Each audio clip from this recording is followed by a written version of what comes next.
Bom, acidente vascular encefálico tem dois tipos, hemorrágico e isquêmico. Hemorrágico não tem muito o que fazer, tem que controlar. Mas o isquêmico geralmente é causado por um coágulo. Lembra do infarto? Tinha um coágulo, não tinha? E aí nós temos pacientes com alto risco de formar coágulo, eles tomam o quê? Ácido acetil salicílico, AS. Tem paciente que, para evitar o AVC, também tomam AS. É o mesmo raciocínio. E é a mesma droga para quando eu quero dissolver o coágulo, que são os trombolíticos. Só tem um detalhe. No infarto agudo, o trombolítico pode ser usado até 6 horas depois do infarto, e na verdade até depois disso. Mas 6 horas é o tempo assim, ideal para você entrar com o trombolítico, embora 30 minutos seja o auge de você conseguir a ação dele. Mas pode ser até 6 horas, no infarto agudo. E por que eu estou batendo isso com vocês? Porque o AVC pode ser isquêmico e hemorrágico. E se ele for isquêmico, ele tem na verdade você tem um coágulo ali impedindo o sangramento. E se você tem um coágulo, eu tenho que dissolver quem? O coágulo. Então é o mesmo trombolítico do infarto que é usado aqui. Só que aqui, obrigatoriamente, eu só posso administrar o trombolítico, e é essa a pergunta que a banca faz para vocês. Qual é o prazo máximo que eu posso entrar com o trombolítico? 3 horas até 4 horas e meia. Alguns livros falam 3 horas, outros falam em 4 horas e meia, 4 horas e 30. Deu para entender isso? Ok? Depois disso, não pode administrar. No infarto, gente, pode ser administrado, tá? Depois do prazo de 6 horas, não tem problema, você só perde a eficiência da droga, mas pode. Aqui não pode, e aí eu vou explicar o porquê. O cérebro, quando fica uma área sem receber oxigênio, rapidamente ele se organiza, porque é um tecido nobre, e começa a formar uma circulação colateral para tentar levar sangue àquela área. Vasos sanguíneos vão sendo formados. Qual é o problema disso? Nessa formação de vasos, pequenos vasos podem se romper. O organismo coagula e continua o processo. Coagula se você não deu o trombolítico. Só que esse processo começa exatamente a partir de 4 horas e meia. Então, depois de 4 horas e meia, se você der o trombolítico, tu corre o risco de tirar o cara do AVC isquêmico e jogar ele no AVC hemorrágico. Tu faz o cara sangrar. Por isso é contraindicação absoluta entrar com o trombolítico depois desse prazo. É esse prazo aqui que eles perguntam para vocês, de 3 a 4 horas e meia. Tudo bem? Ok? Bom, a gente já viu que trombolítico causa o quê? Sangramento. Esse é o principal efeito. Bom, caso seja necessário sondar ou cateterizar, deve esperar pelo menos 24 horas. Tem que verificar os sinais a cada 15 minutos, primeiras 2 horas, a cada 30 minutos pelas 6 horas seguintes, ou seja, tu tem que estar em cima dos sinais vitais para ver se o cara não está sangrando. Esses são cuidados básicos, e não tem muito o que explicar, deixo para leitura complementar, mas cuidados de enfermagem para você checar sangramentos. Tá certo, pessoal? Aí botei aqui para vocês, ó, regime de tratamento, transferir o paciente para a sala de urgência, iniciar a infusão de TPA, não administrar heparina, porque já tá dando um trombolítico no cara, tá? Manter o paciente em jejum por 24 horas pelo risco de hemorragia, não passar sonda nasentérica nas primeiras 24, não realizar cateterização nas primeiras... Ou seja, tudo que causa o quê? Sangramento tem que ser evitado. Qualquer procedimento invasivo, repara que se tiver que fazer, a gente vai fazer, mas sabendo o risco de sangrar. Tá? A ideia é tentar não fazer. E aí ele coloca aqui, ó, não passar sonda vesical, manter hidratação com soro fisiológico, controle neurológico e monitorização de pressão arterial. Já o AVC hemorrágico, a atuação é direta, eu tenho que parar o sangramento. Então, dependendo do paciente, vai fazer a cirurgia, neurocirurgia, para parar o sangramento, mas o principal problema do AVC hemorrágico é que ele causa muita convulsão.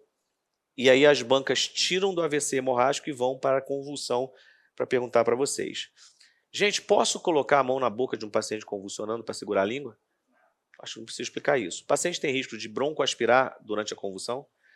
É ideal lateralizá-lo para evitar? Isso vocês sabem. Então, na sequência do texto, eu coloquei o texto de convulsão. Mas antes de chegar lá, presta atenção no AVC hemorrágico, que tem uma informação importante, que é o nome da escala que a gente utiliza no pré-hospitalar, que é a escala de Cincinnati, é uma escala simples que o SAMU utiliza, né, quando aborda um paciente com acidente vascular cerebral. E observa que é o acidente vascular, que eu não sei ainda se é isquêmico ou hemorrágico, mas a gente usa a escala de Cincinnati. São 3 comandos que você dá para o paciente. Você manda ele sorrir, tá? Manda ele ou levantar o braço aqui, ó, e segurar, ou abraçar, para você ver a força muscular nos 2 braços. Geralmente tem gente, ó, simetria facial, sorria, aí você vai ver se é simétrico, levante os braços e segure, ou abrace, para você ver a força. Aí o cara fica 10 segundos ali. Se ele tiver com AVC, ele não consegue. Um dos braços vai levantar, o outro não.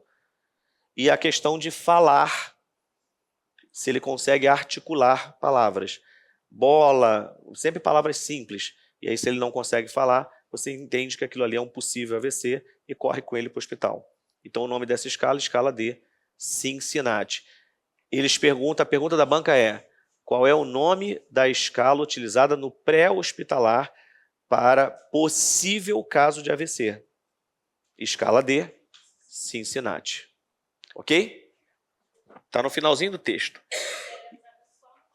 Só no pré-hospitalar. Porque dentro do hospital você leva direto o cara para tomografia. Tá? Bem, convulsão. Já tratamos aqui, e aí na apostila de vocês tem a lista de cuidados de enfermagem durante e após, que vocês normalmente sabem, não é segredo para ninguém, então eu deixo aqui mais para relembrar. Não pode botar a mão na boca do paciente, tem que deixar lateralizado, o paciente corre risco de queda do leito, então o texto diz, inclusive, que o ideal seria colocar o paciente no chão para ele convulsionar, mas no leito tem que ser com grade da cama elevada, porque ele pode cair dependendo da força de contração.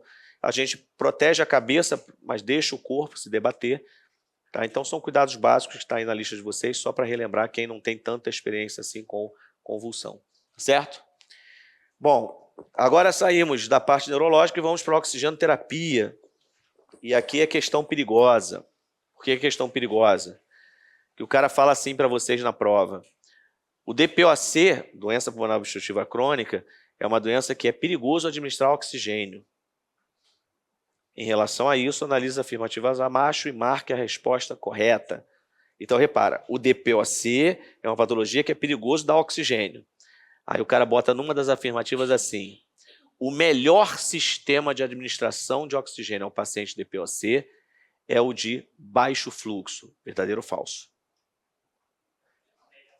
O DPOC é perigoso dar oxigênio. O melhor sistema de administração de oxigênio para o paciente DPOC é o de baixo fluxo. Verdadeiro ou falso? Aí tem gente me olhando falando assim, acho que é falso. Tá falando, a cara dele tem alguma coisa errada. Tem gente falando que é verdadeiro. Tem gente esperando a resposta. Gosta de polêmica, deixa ele dar a resposta. Tá tudo certo. E aí, gente, verdadeiro ou falso? Primeira coisa, o que é baixo fluxo? O que é alto fluxo? A gente precisa primeiro entender isso, para depois analisar a frase. Porque nada é tão simples quanto possa parecer. Então, primeira coisa, os sistemas de oxigenoterapia são divididos em 2 grandes grupos: baixo fluxo e alto fluxo. A palavra fluxo não é quantidade. Não é a quantidade que você está dando, e sim o quanto efetivamente está entrando de oxigênio. Os sistemas de baixo fluxo são chamados dessa forma porque quem faz a força para o oxigênio entrar é o paciente na sua movimentação respiratória. Então, depende dele para você ter esse oxigênio entrando. Exemplo, o catéter nasal, o famoso seca-meleca, ele é um sistema de baixo fluxo. Para o paciente botar o oxigênio para dentro, paciente, tem que inalar, senão o oxigênio não entra. Então, isso é baixo fluxo. Os sistemas de alto fluxo são sistemas pressurizados, que têm válvulas que criam pressão. Independente da força muscular do paciente, você tem uma concentração constante de oxigênio entrando. Porque os de baixo fluxo, o paciente, no momento, faz uma respiração muito boa, mas na respiração seguinte ele já não consegue manter aquela respiração boa. E aí o paciente começa a oscilar o quanto está entrando. São sistemas que você não tem a concentração constante de oferta. Baixo fluxo. Alto fluxo não. Alto fluxo você sabe exatamente o que está dando e o quanto está entrando para o paciente. O DPOC eu tenho problema com oxigenoterapia com ele. Eu posso descompensá-lo, inclusive matá-lo com oxigênio. Qual é o melhor sistema para o paciente DPOC? O que eu não sei o quanto está entrando ou o que eu sei exatamente o que está entrando? O melhor sistema para o paciente DPOC é o de alto fluxo. Porque não é a quantidade, e sim a constância de O2. Deu para entender isso, gente? E aí, tem uma tabelinha na apostila de vocês, não tem? Observa aí. E aí a primeira coisa que vocês têm que entender nessa tabela é que os sistemas se dividem em baixo fluxo e alto fluxo. A máscara de Venturi é um sistema de alto fluxo. Essa é a máscara do paciente DPOC. E é um sistema de alto fluxo. Então, na tabela ele diz, ó, baixo fluxo. Quem é? Cânula nasal, que é o catéter nasal. Aí ele te dá algumas características aqui do que é o catéter. Ele mostra o quanto de litro. E agora, marquem na apostila o máximo de litro que o catéter nasal dá. 6 litros. E lembrar que o oxigênio tem que ser umidificado, gente? A partir de 4 litros. Abaixo de 4 litros, não. Eu não preciso umidificar se for 1, 2 ou 3 litros. Tá? Somente a partir de 4. Porque a partir de 4 você já tem um volume que não consegue fazer a mistura com o ar ambiente para você trazer a umidificação. Então você tem que umidificar esse oxigênio. Até 3 litros o ar se mistura com o ar ambiente com uma umidificação necessária e dá para entrar sem fazer ressecamento. Então, abaixo de 3 litros para baixo, você não precisa umidificar. 4 litros para cima, necessariamente umidifica. Tá? Tá aqui, ó, a partir de 4 litros. Então, olha aqui, presta atenção. Qual é o máximo de litros que eu consigo dar com a cânula nasal? Aí a banca escreve assim, como é que isso cai em prova? E o IBAD faz isso. O catéter nasal permite que se dê até 8 litros de oxigênio para o paciente. Verdadeiro ou falso? Falso, eu sei que só vai até 6. Entenderam como isso cai? Tá? E é um sistema de baixo fluxo, que aí eles também perguntam quem é baixo, quem é alto fluxo. Máscara simples, aquela máscara de nebulização, também é um dispositivo de baixo fluxo, mas observem aqui a litragem, ó. Já pode chegar até 12 litros.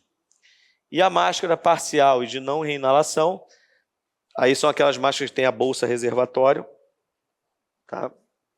Elas são sistemas de baixo fluxo, mas que me dão uma quantidade de litro maior, 15 litros, podendo chegar perto de 100% de FO2, ou seja, entra praticamente tudo que você administra, mas não entra com constância, sempre alternando. Gente, deu para entender o que é o baixo fluxo? E aí tem que saber quem são os sistemas que são baixo fluxo, porque é o que ele pergunta. E o alto fluxo, embora tenham outros dispositivos como o alto fluxo, esse aqui é o que cai em prova, porque esse aqui é o do paciente DPOC. Tá? Os sistemas de alto fluxo, eu chego até 12 litros com ele, ó, mas numa FO2 relativamente baixa, ou seja, o quanto entra de oxigênio é baixo, suficiente para não descompensar o paciente. E se você estiver dando 6 litros, você está dando 6 litros. Se você estiver dando 8 litros, você está dando 8 litros com uma FO2 constante, que é o que eu preciso para o paciente DPOC. Então, qual é o principal sistema para o DPOC? Máscara de Venturi. Uma das perguntas que a banca faz, qual é o melhor sistema para administrar oxigênio? Máscara de Venturi. E aí a segunda pergunta é se é de baixo fluxo ou alto fluxo. Alto fluxo. Deu para entender isso? Paciente entubado. Gente, Texfenaz pode aspirar? Paciente entubado?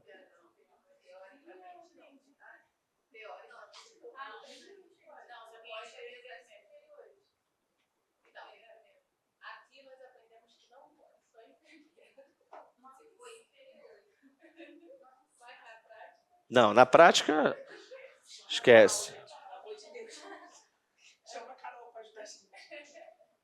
Então a pergunta foi, técnico de enfermagem pode aspirar? E a resposta que vocês tinham que ter dado é, depende. Depende. Porque tem uma parte que é só o enfermeiro, é privativo. E tem uma parte que o técnico pode. Então repara. Depende. Daqui a pouco nós vamos responder isso em cima do parecer do Corém, na verdade do COFEM, porque é uma resolução do COFEM que determina isso. E o que vem do COFEM é a ordem, é o que é legal. Aí a gente não vai, né, ver, eu acho que... Não, vocês vão ver a resolução do COFEM, o que ela diz. Mas preste atenção, quando tem balonete no tubo, eu tenho que verificar a pressão desse balonete de vez em quando? Para ele poder evitar que tenha escape de ar? É um cuidado de enfermagem, gente? O paciente com tubo pode broncoaspirar? Pode acontecer. Então eu tenho que tomar cuidado para evitar essa broncoaspiração? Eu tenho que aspirar esse paciente com certa constância para não deixar ele afogar em secreção e melhorar a oxigenação dele? Posso ficar desconectando o tubo do respirador toda hora que eu quiser? Quando eu precisar mobilizar esse paciente, é interessante oxigenar bastante ele antes de fazer o procedimento, seja de banho no leito, seja de cuidados. Mesmo quem não trabalha em terapia intensiva entende como razoável isso. Coloquei para vocês uma série de cuidados relacionados ao paciente, tanto entubado quanto traqueostomizado, dentro disso aqui que eu estou falando. Então não tem nada para explicar assim de mais importante. Então só para vocês saberem que está na apostila, né, e depois vocês vão ler com tranquilidade. Quando eu quero melhorar a oxigenação do paciente, deixo ele em decúbito dersal ou elevo a cabeceira? 30 a 45 graus. Isso vocês sabem, gente. Então, assim, não é nada que seja de outro mundo, tá? Então, tá aqui, olha aqui, ó. Realizar higiene oral com frequência em pacientes entubados, tá? Utilizar método de remoção mecânica de placa, utilizar clorexidina, né, 0,12 a 2% para fazer higiene oral, lubrificante labial porque resseca. Tem alguma coisa estranha do que eu estou falando aqui que vocês possam falar assim, isso aqui é muito diferente? Não. Aí ele vai falar da pressão do balonete. Tem que medir a pressão do balonete de tempos em tempos com o famoso cufômetro, que aí bota lá em média a pressão e registra. Fisioterapeutas, enfermeiros, e às vezes até o técnico de enfermagem faz isso. Então, isso aí é uma prática comum, não tem nada aqui de diferente. Então, a gente tem o texto mostrando os cuidados diários com traqueostomia. Aí um detalhe, traqueostomia tem uma cânula interna, tá? Uma endocânula e uma cânula que encaixa ali e que a gente tem que limpar de vez em quando, que isso dá problema. Então, tem que tirar, limpar, observar a oxigenação do paciente, tomar os cuidados. Mas eu posso tirar essa cânula de dentro, a endocânula? Não. Tá? E se precisar tirar, tem um prazo, geralmente 7 a 14 dias para o ósseo não fechar, mas não se tira a endocânula. Por que eu estou citando isso para vocês? Cuidado na prova, porque o cara, ao invés de falar subcânula, que é a que está dentro da endocânula, ele escreve endocânula, que é a cânula que mantém o ósseo aberto, que não deixa ele fechar. Para quem não sabe, se você tira uma endocânula, pouco tempo depois o ósseo começa a fechar. E aí você já não consegue encaixar de novo ela no lugar. Vai ter que chamar o cirurgião para abrir aquilo de novo. Só tem um problema. O cara precisa de oxigênio, ele morre. Então não se tira a endocânula. Se tira subcânula. Então cuidado com o termo na prova. Tá? Então isso aqui vai ser, o texto vai mostrar esses cuidados. Vai falar aqui da verificação da pressão às 6 a 8 horas, que tem que aspirar quando necessário, e a troca rotineira da cânula não é consenso. Se for, tem que ser profissional treinado e com a presença de médico no local. Preste atenção agora, resolução COFEM 557 de 2017, está na apostila de vocês. Vê se não está aí. Não está? Página 13 da apostila. Resolução COFEM 557. E ela diz o seguinte, ó, aprovar no âmbito da equipe de enfermagem procedimento de aspiração de vias aéreas.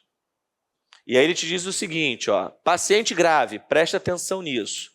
Paciente grave, submetido à intubação ou traqueostomia em unidade de emergência, internação intensiva e semi-intensiva, intermediária ou demais unidades de assistência, serão aspirados privativamente por quem? Pelo enfermeiro. Primeira informação. O tipo de paciente e o local onde ele está. Grave, na emergência, no CTI, em demais locais de internação, que ele esteja grave.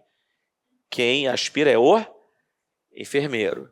Mas aí no artigo 3, ele diz o seguinte: os pacientes atendidos em unidade de emergência, sala de estabilização de emergência ou demais unidades de assistência considerados graves, mesmo que não estando em respiração artificial, deverão ser aspirados pelo profissional enfermeiro. Mas aí repara, e aí eu vou voltar ao slide para chamar a atenção de um detalhezinho, aqui ele diz o quê? Privativamente, quando ele fala do paciente grave em CTI, blá.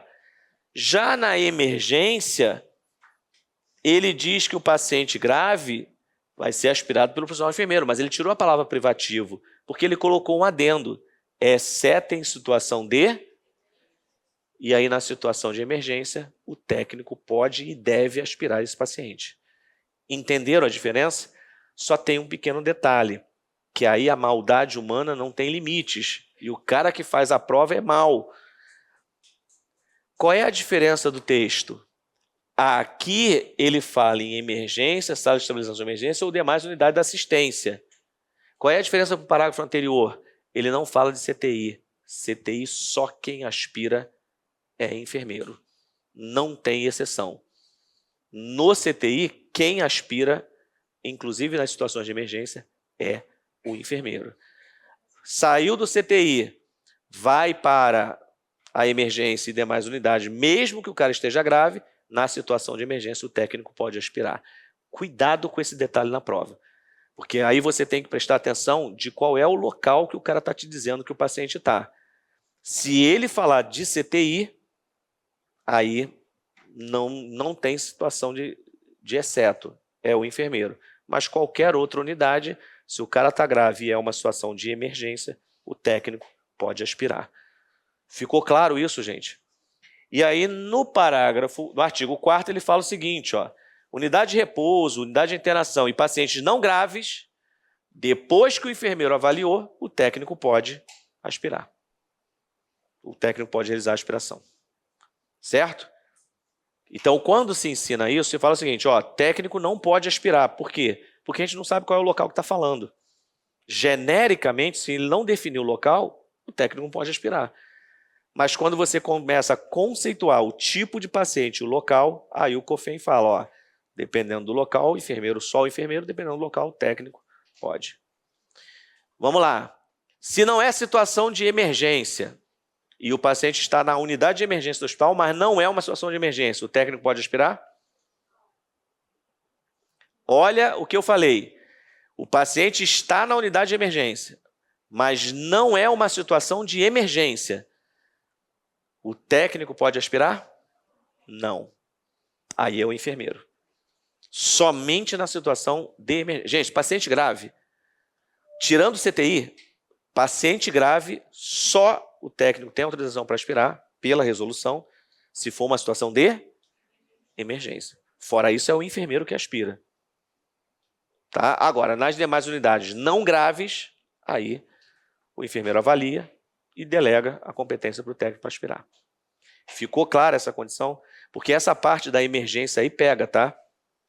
Porque o cara bota assim, o paciente está na unidade de emergência e somente o enfermeiro pode aspirar. Se ele escrever dessa forma, é verdadeiro. Porque ele não disse que era uma condição de emergência. E por que eu estou cismando com a unidade de emergência? Por causa do jogo de palavras. A unidade é de emergência, mas a situação não é de emergência. Então, o enfermeiro aspira. Mas se for uma situação de emergência dentro da unidade de emergência, aí o técnico pode. Ficou claro? Ok? Beleza. E no artigo 5º, ele fala que fora do hospital, unidade ambulatorial ou mesmo domiciliar, aí o técnico pode. Fala.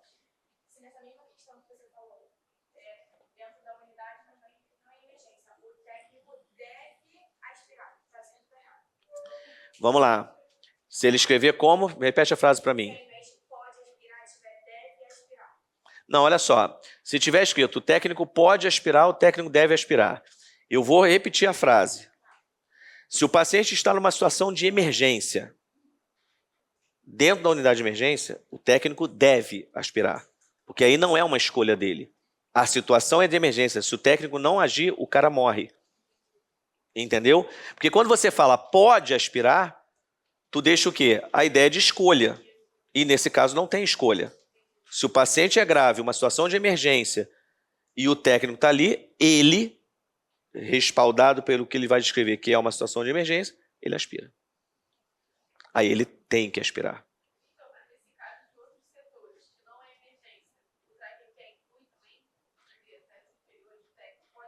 O traquequé faz o quê? É um procedimento de aspiração. Cuidado com a prática. A prática faz estrago em prova, gente. Porque eu sou enfermeiro. Me aposentando no final do ano, graças a Deus. Lá fora, aqui dentro, enquanto eu estiver em pé e conseguindo falar alguma coisa, né? Alguma coisa não, porque já pensou? Vamos dar aula. Eu estou falando, mas aí não é o caso. Mas quando você vê o tempo que passa, a gente vê o quanto a formação do enfermeiro está ficando deficiente. E quanto o enfermeiro está deixando a bola quicar para problema. Ainda mais numa sociedade que hoje está pegando tudo para processar.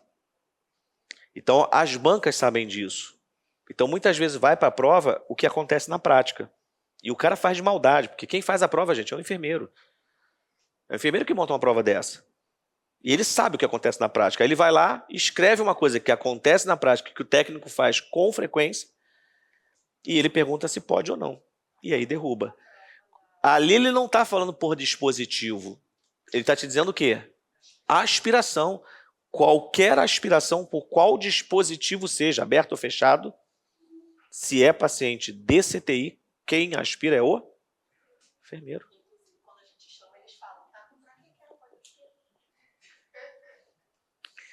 O bom de ter sido de uma época, gente, que não tinha internet e que a gente era obrigado a aprender na marra, porque quando eu sou da turma de 92 da UF, então assim, 92 eu sei que alguns de vocês não tinham nem nascido, é desagradável falar isso, mas é verdade, né?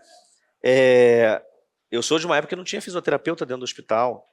Quem montava respirador e fazia todo o procedimento de fisioterapia respiratória, que na verdade na época era, né, a atividade respiratória de enfermagem, porque era a gente que fazia, era o enfermeiro.